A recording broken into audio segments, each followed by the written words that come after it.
Hi, congratulations on your baby.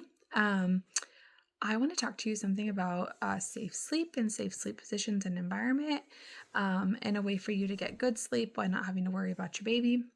And so we're going to look at like different sleep safe positions, and how to implement safe sleep. So um, imagine you have your baby in their crib on their back. It's really always just a really good course of action to make sure that you don't have extra toys in the crib or or pillows or extra blankets just in case they move around, roll around, and when they're really small they can't move things off their face. So always place your baby on their back or on propped up a bit on their side for naps and at night. um, Even if they roll on their own, just always kind of start them in that position. You want the sleeping surface to be flat and firm, nothing too squishy, because if they roll over and their face is in the mattress, it can, you know, like suffocate their nose and they won't be able to breathe. Um, your baby can sleep on your chest, but also if when they're really little, it's really a smart thing to do to at least room share if they're sleeping in their own crib, just so that you can see them, hear them. If they need you, you're right there. And again, like I said, no extra things in the crib, no bumpers, stuffed animals, blankets, just a fitted sheet and a firm mattress. A great thing is those sleep sacks because they stay off their face but keep them warm. If you are wanting to co-sleep or bed share, make sure that you also have a firm mattress, that there's no pillows near where your baby could accidentally kind of squish into them.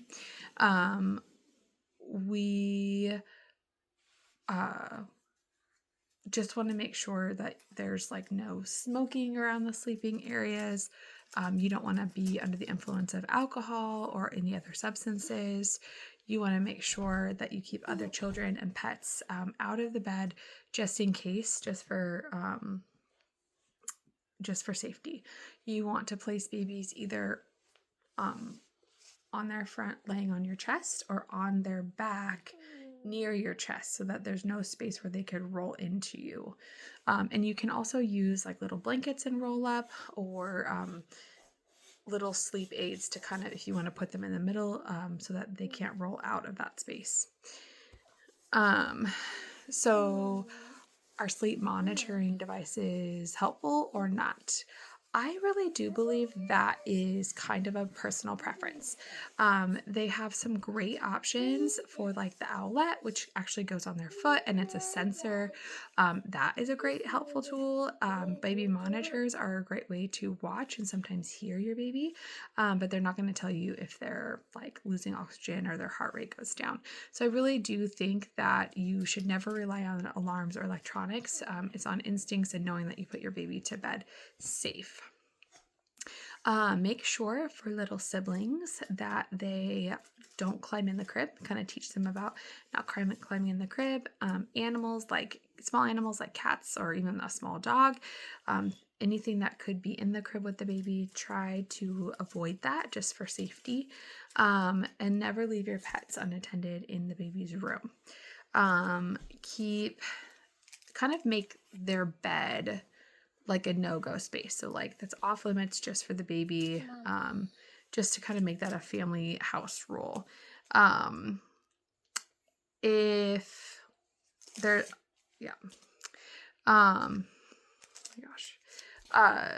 Keep the house at a reasonable temperature, somewhere between 68 and 72 degrees, just because then you don't have to worry that baby's going to get too hot or too cold. And if you're breastfeeding or you like to use a pacifier, those are both ways to help reduce the risk of SIDS. If there's anything else you would want to know or any other questions you have, just let me know. Okay, thanks.